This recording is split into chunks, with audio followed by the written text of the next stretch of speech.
છોટાઉદેપુર જિલ્લાના નસવાડી તાલુકાના ખેંદા ગામના 5 ફળિયાના 80 જેટલા મકાનોને આઝાદીના વર્ષો પછી પણ રસ્તાની સુવિધા મળી નથી। આંગણવાડીમાં જવા માટે પણ રસ્તાની સુવિધા નથી। ગ્રામજનોએ આજદિન સુધી 108 એમ્બ્યુલન્સ અને એસટી બસ આજદિન સુધી ગામ સુધી પહોંચી નથી।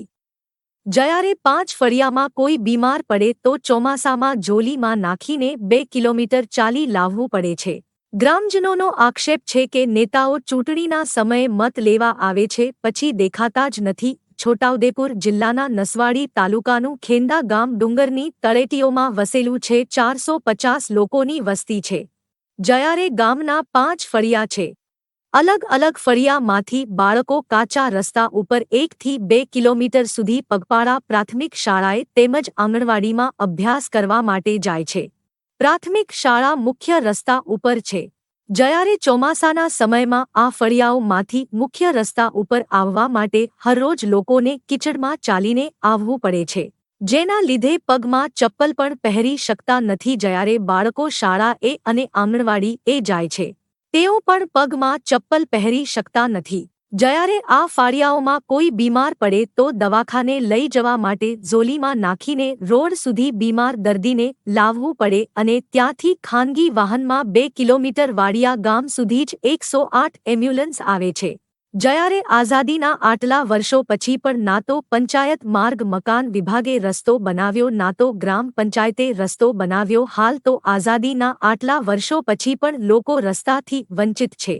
પંચાયત માર્ગ મકાન વિભાગના અધિકારીઓ આજદિન સુધી આ ગામની મુલાકાત લીધી નથી।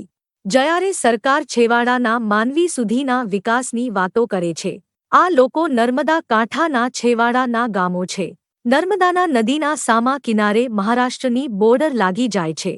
સરકારે બોર્ડર વિલેજના ગામોની પસંદગીમાં આ ગામની પસંદગી કરીને આદિવાસી સમાજના લોકોને રસ્તાની સુવિધા આપવી જોઈએ। નસવાડી તાલુકાનું છેવાડાનું ગામ છે। નસવાડી તાલુકા વિકાસ અધિકારી અને મામલતદાર આ ગામની મુલાકાત લઈ લોકોની રસ્તાની સમસ્યાનો નિકાલ કરે તેવી આદિવાસી સમાજના લોકો માંગ કરી રહ્યા છે।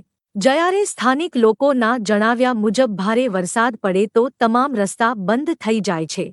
તે વખતે જીવન જરૂરી ચીજવસ્તુઓ લેવા જવામાં મુશ્કેલી પડે છે। નસવાડી તાલુકાની અંદર ડુંગર વિસ્તારમાં ખેંદા ગામ આવેલું છે, જેને 400ની વસ્તી ધરાવે છે।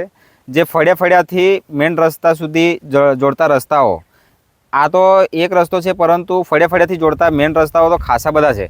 જો આંગણવાડી જવા માટે નાના બાળકોને તકલીફ પડે છે, પ્રાથમિક શાળા જવા માટે નાના બાળકોની તકલીફ પડે છે, એવા દરેક ફળિયામાંથી આ રસ્તાની તકલીફ પડે છે અમારે। જ્યારે 18મી સદીમાં જે કંઈક છે એવી પરિસ્થિતિ છે, આમાં રસ્તા નથી, બહુ તકલીફ પડે છે અમને।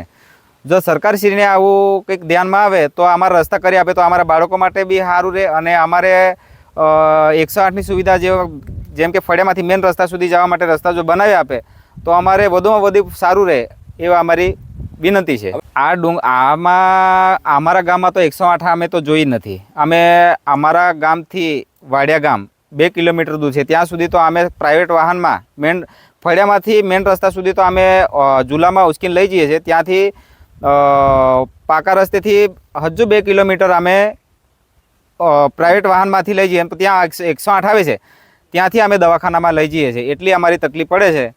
તો અમારે બીજું તો એટલું એ નહીં, પણ અમારે ફળિયામાંથી મેન રસ્તા સુધી જોડતા રસ્તા અમારે પાકા બને તો અમારા બાળકો માટે પણ સારું રહે અને અમારા કંઈ 108ની સુવિધા માટે નહીં આમ તેમ મુશ્કેલીઓ પડે તો પણ અમારે સારું રહે।